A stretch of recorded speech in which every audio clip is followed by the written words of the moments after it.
Guys, welcome back to my Ramadan blog. তো আজকে হচ্ছে আমি শেয়ার করব আমি কি ইফতারি করেছি, এবং অনেক দিন চলে গেল রোজার, বাট আমি শেয়ার করতে পারি না আমি কি খেয়েছি।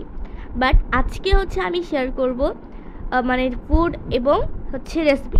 আমার বোন বানিয়েছিল হচ্ছে বাটার চিকেন। ওই বাটার চিকেনটা ম্যারিনেট করার পর ভাজা হচ্ছে।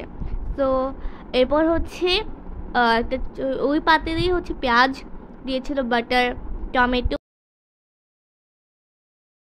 সো গাইস, টমেটোর পর দিয়েছি হচ্ছে আমরা ক্যাশিউ নাট, আর এরপর হচ্ছে মশলার মধ্যে দিয়েছি হচ্ছে আমরা চিলি পাউডার, তারপর দিয়েছি হচ্ছে সল্ট, এরপর দিয়েছি হচ্ছে চিনি।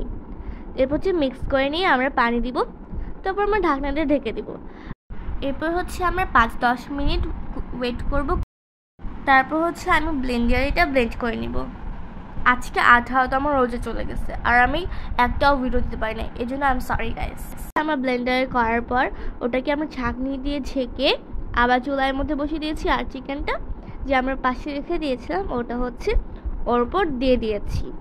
এরপর হচ্ছে আমার আম্মু বানিয়েছিল হচ্ছে চিকেন সাসলিক, এর জন্য চিকেন ম্যারিনেট করার পর হচ্ছে ওটাকে মানে একটু ফ্রুটস মানে ভেজিটেবল দিয়ে সাজানোর পর কাঠিতে হচ্ছে সাজানো হয়েছে।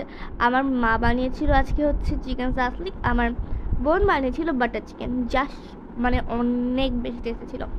দুজনেরটাই মোটামুটি আলহামদুলিল্লাহ অনেক টেস্ট ছিল, আর আজকে ইফতারিটা অনেক ভালো গিয়েছিল। আর হ্যাঁ, এই পোলাওটা বানিয়েছিল বাটার চিকেন এবং সাসলিকের সাথে খাওয়ার জন্য,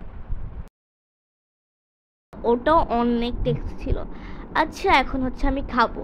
আর আমার ঈদ শপিং শেষ। কারা কারা ঈদ শপিং করেছে এবং কি করেছো কমেন্টে জানিও। এখন আমি দেখতে চাই যে তোমরা কি করেছো। তো আরেকটা নিউজ আছে তোমাদের জন্য, গুড নিউজ, যেটা হচ্ছে আমি হচ্ছে একটা নতুন ব্লগ নিয়ে আসছি ঈদে।